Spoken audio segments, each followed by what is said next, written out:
información que escucharás a continuación fue tomada de la vida real. Se recomienda discreción. Mi abuelo era un piloto de combate.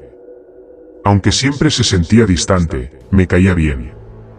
Cuando crecí, me di cuenta de que siempre estaba atento, siempre buscando cualquier signo de peligro. El shock de guerra, el trastorno de estrés postraumático, tiene muchos nombres. Mi madre me dijo que él no solía ser así, que cambió cuando volvió de Vietnam. La profesión de mi abuelo fue probablemente la razón por la que me obsesioné con el espacio, los astronautas, los aviones y los pilotos. Solíamos hablar de ello cuando estábamos juntos.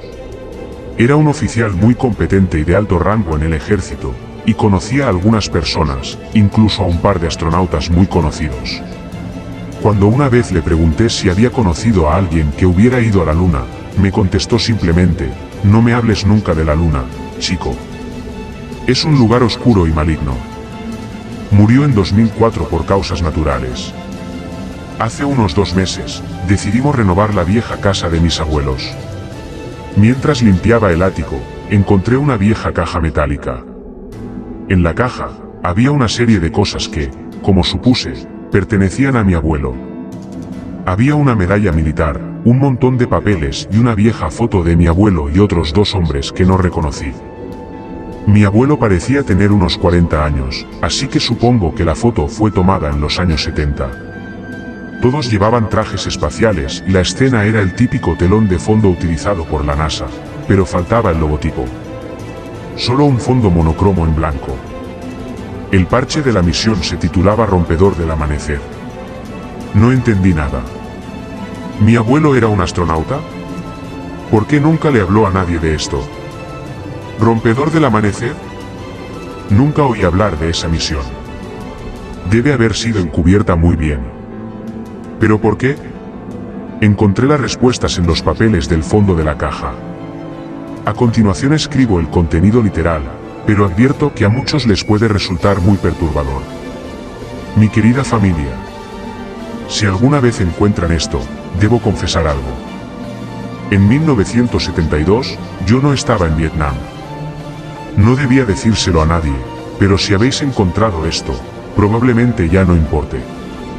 En 1965, yo y un puñado de otros pilotos fuimos seleccionados para un equipo no público de astronautas, que participarían en misiones encubiertas en el espacio para nuestro gobierno. No tendríamos la gloria y la fama de los astronautas normales, pero nuestro país nos necesitaba, y por eso estábamos allí. A principios de 1972, nos dijeron que, durante un periodo de tiempo no especificado, nuestro país tenía un satélite secreto orbitando la Luna. Nunca nos dijeron qué hacía, ni por qué estaba allí, solo que unas semanas antes se había estrellado en la superficie de la cara oculta de la Luna, por razones desconocidas, y que los datos que transportaba eran cruciales. El gobierno necesitaba recuperarlos, y por ello nos enviaba a mí y a otros 2 astronautas, a recuperar el módulo de memoria del satélite.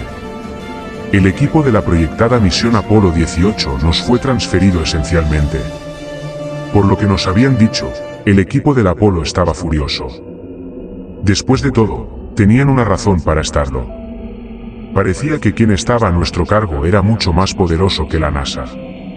Toda la misión era de alto secreto, obviamente. Fui oficialmente enviado a Vietnam, mientras que en realidad nos sometimos a un extenso entrenamiento para la misión.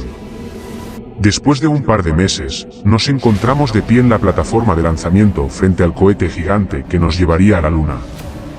Yo era el comandante de la misión, mientras que el teniente Carver era el piloto del módulo de excursión, LM, y el teniente Ackerman era el piloto del módulo de mando, CSM. El vuelo a la Luna duró aproximadamente 3 días. Después de llegar, hicimos un par de órbitas alrededor de ella.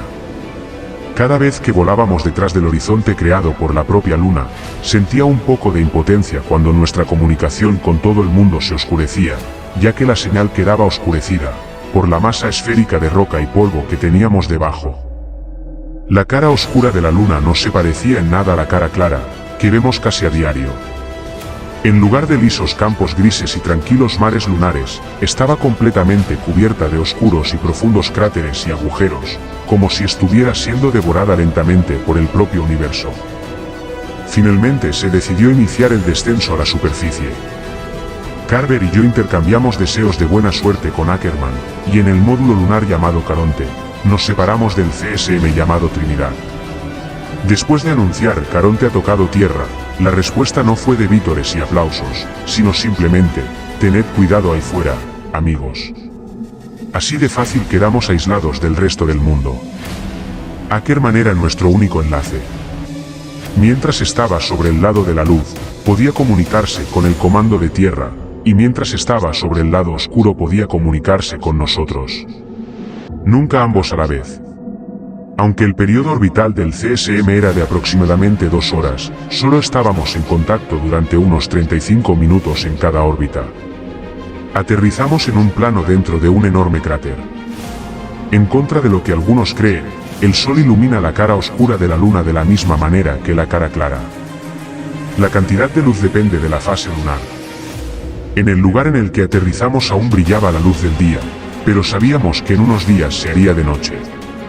Me sentí emocionado y curioso por lo que nos esperaba en este mundo extraterrestre.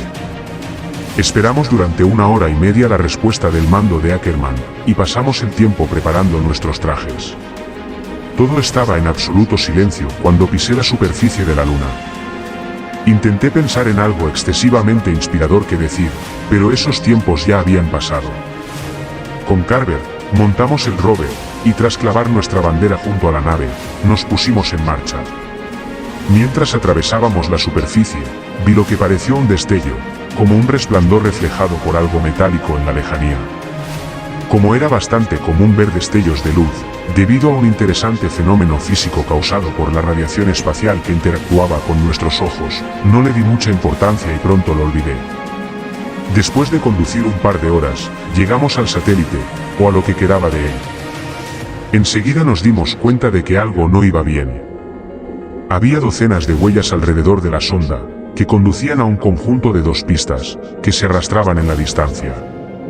¿Qué demonios es esto?, preguntó Carver con incredulidad. No lo sé, pero parece que alguien consiguió lo que vinimos a buscar antes que nosotros, respondí. Las pistas como las huellas eran diferentes a las nuestras. Quienquiera que tomara los datos no estaba aquí bajo la bandera americana. Como esperaba, no encontramos la caja de datos. Encontramos la parte donde debía estar, pero faltaba.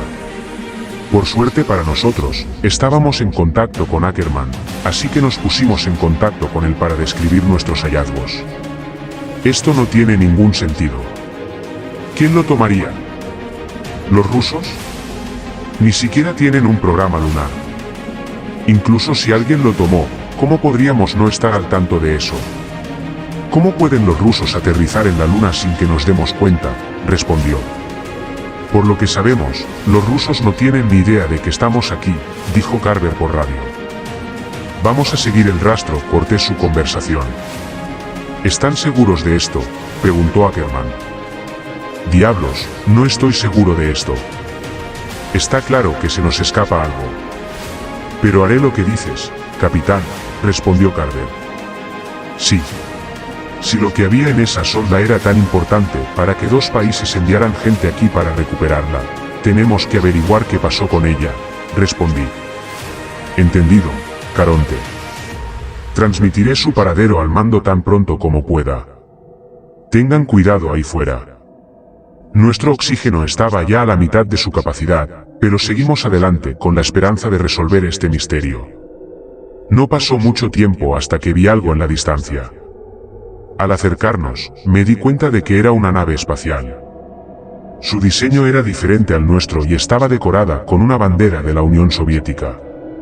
No podía explicar por qué, pero sentí que había algo realmente extraño en la nave espacial. Si realmente había rusos con nosotros en la Luna, habrían captado nuestras comunicaciones hace tiempo, así que no tenía sentido esconderse. Al módulo de aterrizaje soviético no identificado, esta es la tripulación del rompedor del amanecer, por favor respondan. Sabemos que están aquí, los tenemos a la vista. Nada. Volvimos a intentar contactar con ellos varias veces, tanto en ruso como en inglés, pero siempre recibíamos solo silencio como respuesta. Nos acercamos y me di cuenta de por qué la nave espacial me parecía extraña antes. Parecía que había estado allí durante un tiempo. No pudimos ver mucho del interior a través de las pequeñas ventanas, que habían sido cubiertas con algo del interior. Nuestro aire se está agotando y no me gusta esta nave. Deberíamos regresar ya, dijo Carver con claro malestar en su voz. Lo sé, pero tenemos que averiguar qué está pasando aquí. Pasó algún tiempo hasta que encontramos la forma de abrir la esclusa. No había nadie. El interior era un desastre. El interior estaba salpicado de un líquido rojo pardo, presumiblemente contenido de uno de los muchos paquetes de comida abiertos que había en el suelo. ¿O era sangre? Me quité rápidamente ese pensamiento de la cabeza. Era una nave de 2 plazas. Había una pequeña cantidad de restos de suministros y muestras, pero no había señales de la caja negra del satélite. Había un traje espacial colgado en la pared cerca de la esclusa. 2 ocupantes, y un traje espacial con una etiqueta de nombre claramente perdida. Ambos nos dimos cuenta rápidamente de que el otro debía estar todavía por ahí, junto con su ocupante. En ese momento, nos quedamos sin oxígeno, así que nos apresuramos a volver a nuestra nave.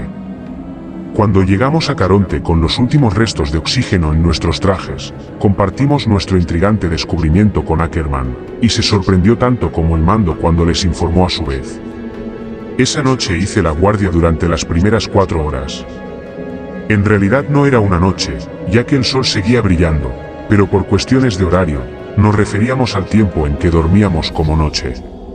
Cuando por fin me tocó dormir, soñé que seguía el destello que había visto el día anterior. Seguí caminando, hasta que encontré el mismo traje espacial de la nave rusa allí tirado, en el polvo. Las extremidades estaban retorcidas y contorsionadas de forma espantosa, pero estaba claro que alguien, o algo, estaba dentro de ese traje. Me acerqué y comencé a abrir lentamente el parasol que ocultaba el interior del casco. Miré con terror, al ver el interior. Era mi cara, cubierta de sangre de color rojo pardo. En lugar de los ojos, solo había 2 agujeros abiertos. Al día siguiente empezamos a captar algo en un canal no utilizado de nuestra radio. Era una débil señal procedente de algún lugar del cráter. Intentamos conectarla a los altavoces, pero no tenía ningún sentido.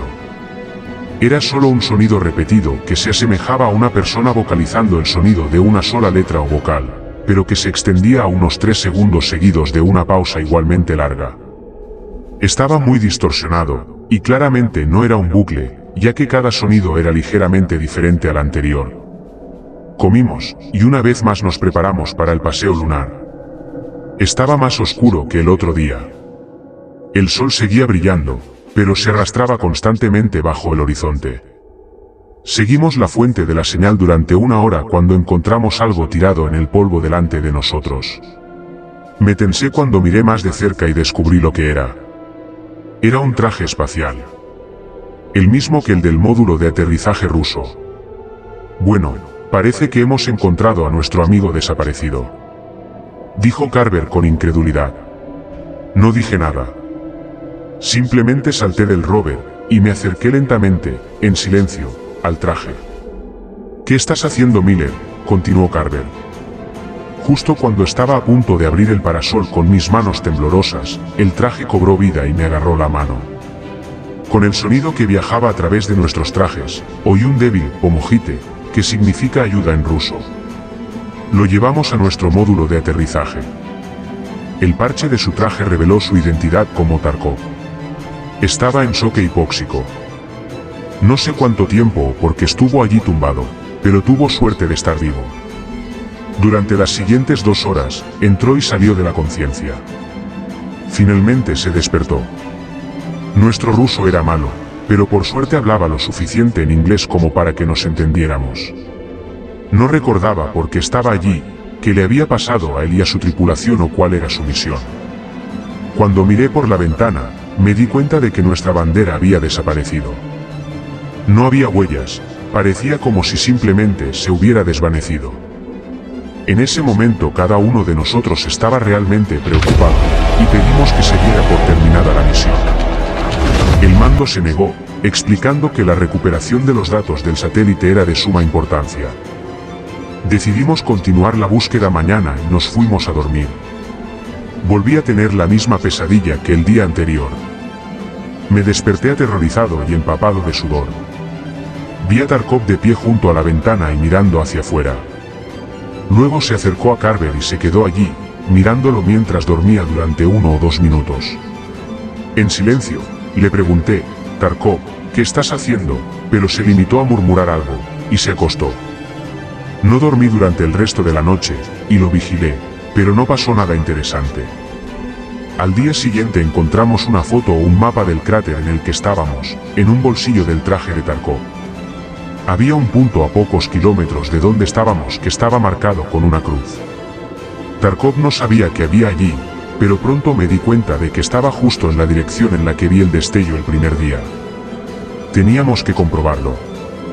Más tarde, Carver y yo despegamos y nos dirigimos hacia este misterioso objetivo, mientras que Tarkov se quedó en el Caronte. En realidad, nuestro rover tenía suficiente potencia para llevarnos a los tres, pero yo insistí en que no fuera así, y que él debía quedarse atrás. No me fío de este tipo, le dije a Carver cuando me aseguré de que Tarkov estaba fuera del alcance de nuestra radio de corto alcance. Aterrizamos en la luna. No encontramos la caja y de repente la sonda desaparece. Luego encontramos a un ruso supuestamente muerto que no recuerda cuándo fue la última vez que cagó. Y ahora, nos dirigimos a un lugar poco visible que estaba marcado en su mapa del que no sabe nada. Puedes apostar que no confío en él. Diablos, no me fío ni de un solo paso que dé en esa dirección, respondió. ¿Qué vamos a hacer con él?, preguntó después. Todavía no lo sé. Pero no podemos llevarlo con nosotros. Ni el LM ni el CSM están construidos para un pasajero extra. Ya lo sé, respondí. Y me temo que él también lo sabe, respondió Carver. El sol se estaba poniendo. Después de conducir un rato, llegamos a algo que me desconcierta hasta el día de hoy. Allí mismo, frente a nosotros, había algo que solo puedo describir como una pirámide de 3 lados. Tenía unos 3 metros de altura y su superficie era completamente lisa y negra como la noche. ¿Qué demonios es esto?, preguntó Carver con un escalofrío en la voz. Caminamos alrededor y tomamos fotos. ¿Qué coño?, escuché de repente a través de mi radio. Me giré y vi a Carver congelado en su sitio, mirando fijamente algo. Allí, en la tenue luz que quedaba, había un traje espacial a unos 6 metros de nosotros. Reconocí el parche con el nombre que faltaba y me di cuenta de que era el traje de la nave espacial rusa. Estaba erguido, sobre sus pies. El parasol estaba abierto para revelar una visión que me aterroriza hasta el día de hoy. Estaba vacío. El traje estaba vacío. Volví a mis cabales después de oír un ruido crepitante procedente de mi radio. No perteneces aquí, decía con una voz baja, profunda y distorsionada. Entonces, de la nada, me cegó un intenso destello de luz. Cuando me recuperé, la cosa había desaparecido. ¿Carver? ¿Estás bien?, le pregunté. Se quedó callado al principio, y luego respondió, hombre, que se joda la NASA, que se joda el ejército, que se joda el satélite, que se joda toda esta misión. Quiero salir de aquí, ya. Sin ningún tipo de debate, corrimos hacia el rover y nos dirigimos de vuelta a Caronte. Cuando volvimos, el sol ya se había ocultado bajo el horizonte y la oscuridad era casi total. La esclusa estaba abierta, y Tarkov estaba de pie frente al módulo con su traje. Maldita sea. Con las prisas, nos olvidamos completamente de él. Me acerqué a él, y le dije, escucha, Tarkov, hay algo que... Me detuve al notar que sostenía algo a su espalda, pero fue demasiado tarde. Se balanceó y me golpeó con una vara afilada. Me golpeé la cabeza con el interior del casco, y aturdido, caí al suelo. Cuando el zumbido de mis oídos cesó, lo vi a él y a Carver luchando en el polvo. Me levanté y me lancé contra Tarkov, impulsándonos a ambos a una docena de metros de distancia. Antes de que pudiera volver a levantarme, él ya estaba encima de mí. Forcejeamos y, justo cuando se agarró a la palanca que servía para liberar mi casco, le golpeé la cabeza con una piedra afilada. Su visor se resquebrajó y, mientras su aire escapaba lentamente del traje, me levanté y agarré la barra. Ya estaba manchada de sangre. Se abalanzó sobre mí, pero le apuñalé en el pecho. Entonces cayó encima de mí, y cuando nuestros cascos se tocaron, habló mientras se le escapaba el último aire de los pulmones: no es tu amigo. Sigue la voz. Me levanté y me acerqué a Carver. Vi que su traje estaba perforado en el muslo y que la sangre de color rojo pardo era succionada por el vacío sin aire que nos rodeaba. Cuando lo llevé al interior de la nave, me di cuenta de que nuestro botiquín de primeros auxilios había desaparecido. Estaba sangrando mucho, y conseguí frenar la hemorragia, pero tenía que tratarlo adecuadamente. Tenía miedo de que, si despegábamos, se desangrara aún más rápido en gravedad cero. Había un botiquín en la nave rusa, ¿verdad?, dijo. Sí, respondí. Miller, tienes que ir a buscarlo. Joder. No está tan lejos de aquí, ¿verdad?, dijo Carver. No, no lo está. ¿Estás seguro de que puedes aguantar hasta que vuelva?, pregunté. Sí, vete. Así que me fui. No te me mueras, Carver. Es una orden. Dije antes de salir. Como dije, no pasó mucho tiempo hasta que llegué al módulo de aterrizaje ruso, pero me pareció una eternidad. Durante todo el trayecto, esperé a que algo saltara de la oscuridad que me rodeaba. No me sorprendí cuando vi que el traje que antes estaba colgado en la pared había desaparecido, pero aún así, sentí que un escalofrío me recorría la espalda. Cogí su botiquín y me dirigí de vuelta tan pronto como pude. Pero no podía dejar de pensar en las últimas palabras de Tarkov. No es tu amigo. Sigue la voz. Me repetía dentro de mi cabeza. Entonces cambié el canal de mi radio por el que habíamos escuchado el ruido incomprensible. Seguía encendido. Me di cuenta de que era más fuerte en una dirección concreta. Sigue la voz, me dije. ¿Era esta la voz a la que se refería Tarkov? ¿Quién no es mi amigo? ¿Tarkov? ¿Carver? ¿El comandante de la misión en la Tierra? Tenía que averiguarlo. Conduje en dirección a la señal. Después de conducir durante al menos 15 minutos, llegué a un pequeño cráter de unos 10 metros de diámetro. Con el faro encendido, vi inmediatamente que había algo dentro, pero no podía reconocerlo todavía. Pasé por el borde y me adentré en el cráter y encendí mi luz a máxima intensidad. Me quedé allí, paralizado de puro terror durante lo que me parecieron horas. Había un bloque rectangular del mismo material que la pirámide en el centro del cráter. Un cuerpo yacía sobre él. Sus miembros estaban contorsionados de la forma más retorcida y espantosa posible. Le faltaban los ojos y en su lugar solo había 2 agujeros abiertos. Era Carver. Había una pequeña caja metida dentro de su boca. Era la caja negra del satélite.